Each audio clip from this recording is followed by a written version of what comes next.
we discussed in our last segment here why it's so hard to understand the reality of the tariffs. And I think some of this, too, has to do with our impatience. Because the tariff announcement, I think the first announcement came in March, right? If not February. And then it went into effect, as you pointed out, early in April. And it's taken forever for us to see the effects trickle onto our shelves. I mean, we hear about things like the ports losing traffic, or Walmart says they're going to raise prices, or phones and cars and shirts are all going to start costing more. But unless you're actually in the market for any of those things right now, and importantly, have a frame of reference, which is why I asked you before we went to news. I said, would you notice if your grocery bill went up by $5 a week? You said you spent about $50 a week. Would you notice $5? You probably wouldn't. No. You might have bought something extra. We have to have a frame of reference, or we're not really going to notice those effects. But you do know that they're there, and you know that it is going to affect you. Have you seen the prices going up at different places? I'm starting to see some people that are paying attention. I'm starting to see some people that are going, have you noticed this? Have you noticed that? One of those instances, and this is on top of tariffs, is that coffee has had a bad year in other places. So if you're a coffee drinker, you've probably noticed that the cost of your coffee has gone up dramatically here. And so I did see some people who were saying, wait a minute, this coffee is ridiculous. Some retailers are saying they got no choice. According to Axios, given typical margins in the industries, importers can only eat so much of the tariff costs before they hit a cash flow crisis that leaves them short on the capital necessary to import the next batch of goods. It's a warning for the economy and consumers. In the months ahead, if the high tariff rates stick, many retailers will likely have few choices but to hike prices. And that's a great point. It's not just the stuff that's on the shelves now. You go, well, it's on the shelves. So they actually have to raise the price on the stuff that they have now so that they can pay to import the next batch. The stuff that I've seen is Walmart. That's the big company.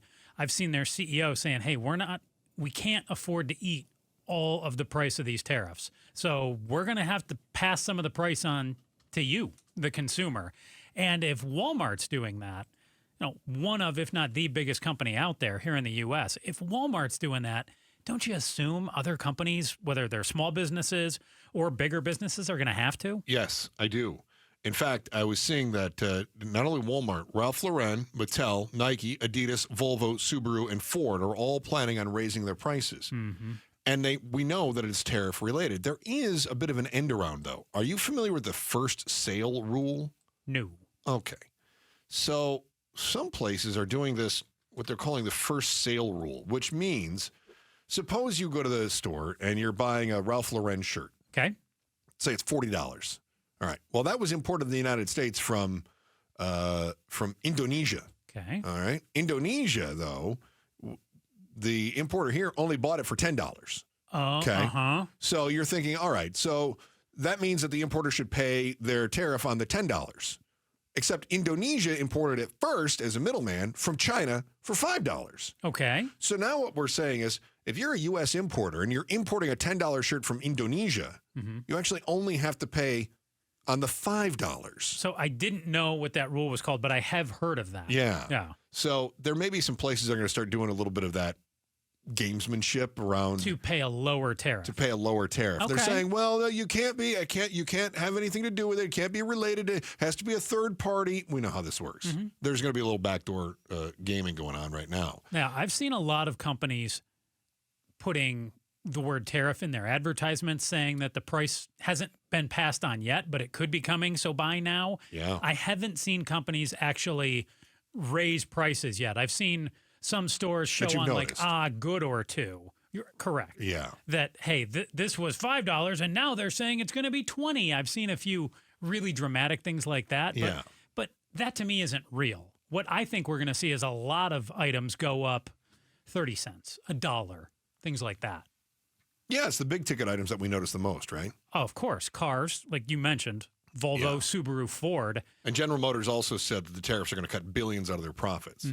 So if we start to see the market slow down, in other words, my 401k isn't growing very quickly, and I am noticing I have less money at the end of the month, I might not know exactly where it's going, right? Because as you pointed out in the last segment, maybe 5% of us pay very close attention to where every dollar gets spent. Dave Ramsey would hate that. You got to have your every dollar app, right?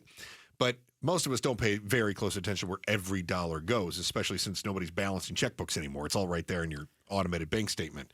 So as a result, I think we start to feel like the economy is hurting. Well, the tricky one, too, how many people out there maybe didn't even get a raise this past year, too? Lots. So if you didn't get a raise... You're not getting one next year either. And really? Because the company is paying very close attention to every dollar. So if you didn't get a raise, regardless of if goods are costing more or not, you don't feel like you have any more buying power. Right. So if the cost of stuff starts going up on top of the fact that you didn't get more money too, then that's the double whammy.